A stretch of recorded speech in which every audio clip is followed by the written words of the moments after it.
Hello, this is old Mr. Kent of MrKent.com, and I thought I would start out here on the road rather than at our house because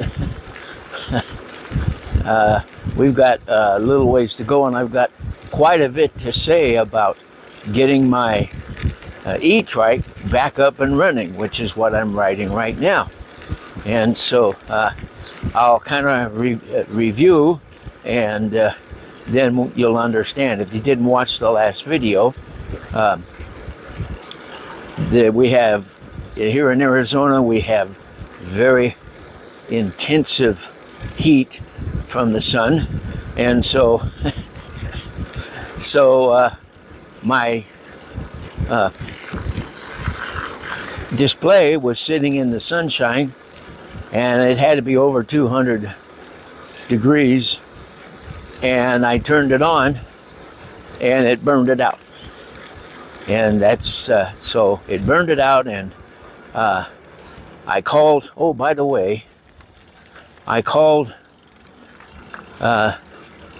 Lectric e-bikes and talked to tech support, and they said, we'll send you out a new one. And so they did, and of course it got stuck in the distribution center for 2 or 3 days. So it was almost a week before it got here, because they're in Arizona, they're in Phoenix, and we're 40 miles south of Phoenix. So should have got here sooner than that, but that's okay.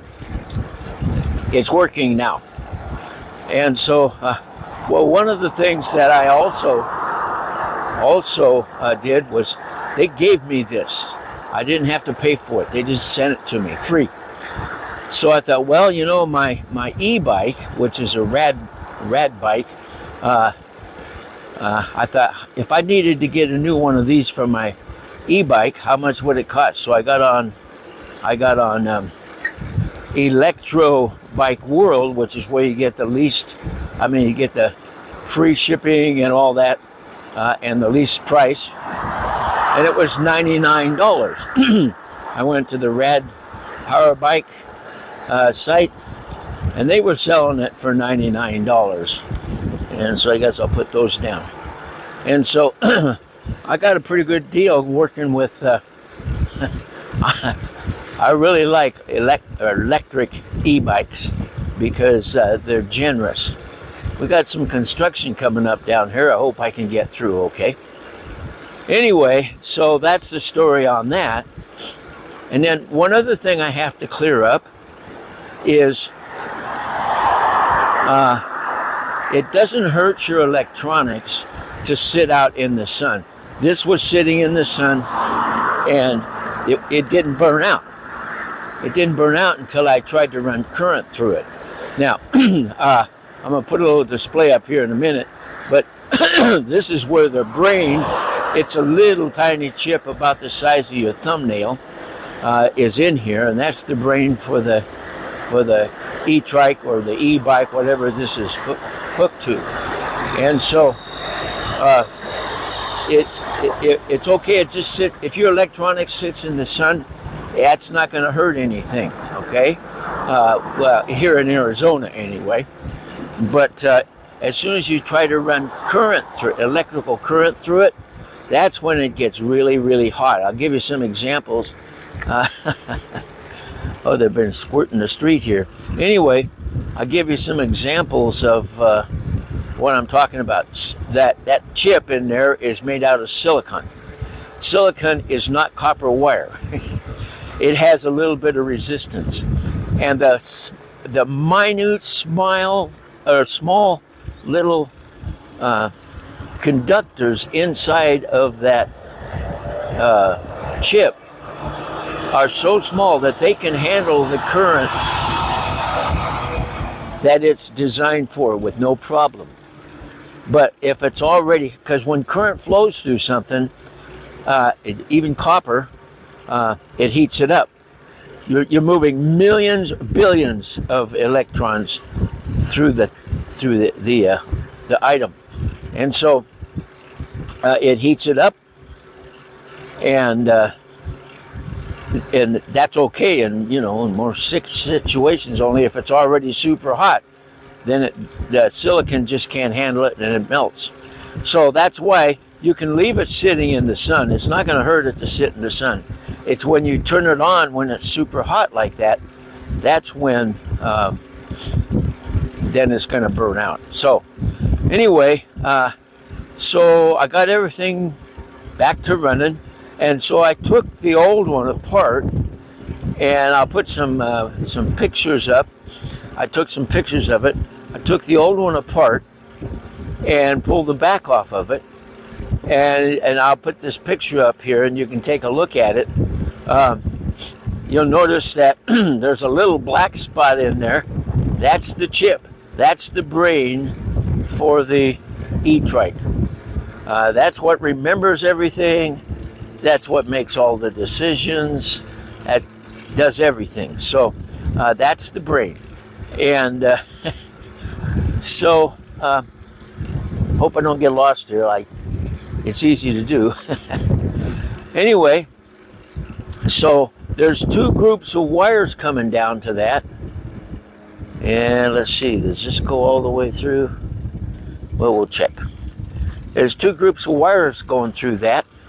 The one on the left is coming from the push button over here on the side, and the group of wires on the right is what goes down to the electronic speed control, or what they just call the control. And looks like I'm going to have to just well, I don't know if I can do that or not. We'll see. Anyway, so it goes down to the control. And then those wires feed information back and forth.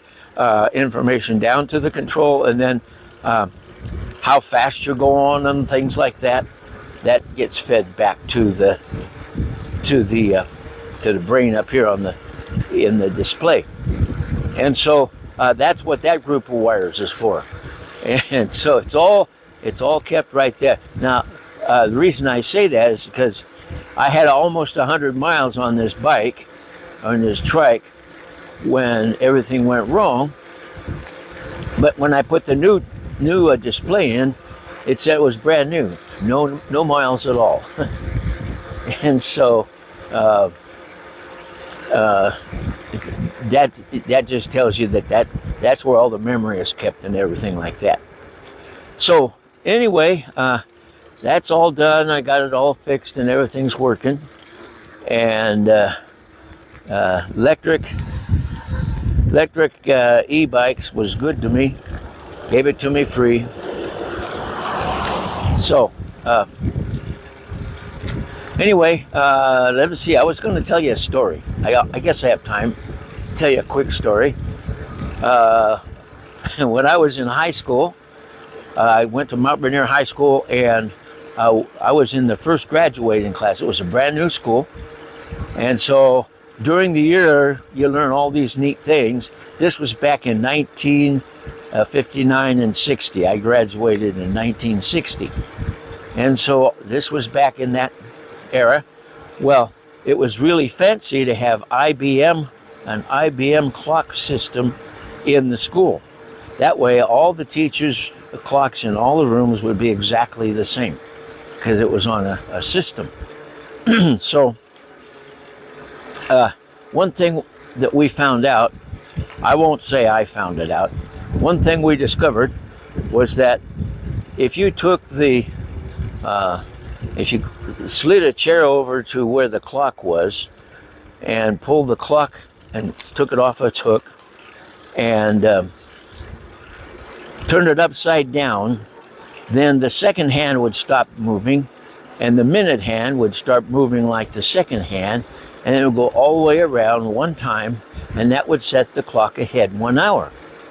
And so when the teacher would be out of the room, one of us, I'm not going to say who, one of us would jump up, put a chair under the clock, stand on it, turn the clock upside down, and when the teacher would come back, we would say, "Look, we should have been out of here. We should have been out of here an hour ago. You're keeping us too long," things like that. Well, so that we did that off and on, just for fun. Well, then on my very last day of school, I was a senior, I was going to graduate. It was my very last day of school. And I was in the 6th period, which was a mechanical drawing class. And we had this teacher who always would give us our assignment, and then he would go outside somewhere and have a smoke and come back. So on my very last day of school, he went out. He got us started in class, went outside. While he was outside, I jumped up, slid the chair over, turned the clock upside down, went back and sat down. So, we were going to tell him, hey, school's out. Look what time it is. Something like that. Well, got a lot of traffic. I hope you can still hear me. So anyway, we were going to do that. Well, as it turns out, shortly after he came back from his smoke, the principal came in and got over close to him. I don't know what they were talking about because they were real quiet, like, And so then the principal, he got out, left, and we were back. The teacher was there. So the teacher says, okay, who messed with the clock system? And nobody said anything. And so he said, howdy? He didn't say howdy. He said, who messed with the clock system? We're not going anywhere till we find out. And he explained, this clock here is the one that controls all the clocks in the school. That was the master clock. He says, who messed with the clock? And so this kid named Bill, I won't give you his last name. He might look me up. We were good friends, but we're always playing tricks on each other. So Bill, he raises his hand. He's in the back of the room. I'm halfway back. He says, we don't know who did that, but Kent knows how to fix it. And then everybody got a big chuckle out of that. And the teacher said, okay, you stay after class and fix it. So I could have got kicked out of school or something that day. But so what I had to do was, when class was out, I got up on the chair and I unplugged the clock. And I had to wait around for an hour until all the clocks got to where, well, actually I just had to wait, because that's the hands on the clock. You couldn't adjust the hands on the clock.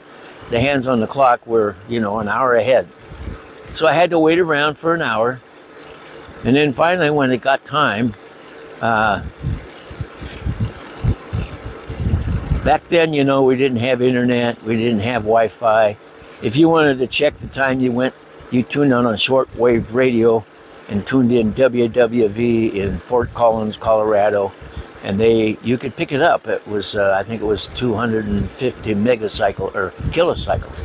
Anyway, you could pick it up on any shortwave radio. That's how you got the time. So anyway, so it was just roughly an hour later, and I plugged the clock back in, and all the clocks in the school started on, or set themselves to the time that clock was. And so if you're in school and you have an IBM clock, don't touch it. So anyway, I've probably taken enough of your time, but I wanted to let you know that Lectric e-bikes treated me special, and I'm sure they'd treat you special if you're looking for a nice trike. That's what this is. So anyway, I want to thank you for watching my videos, and God bless.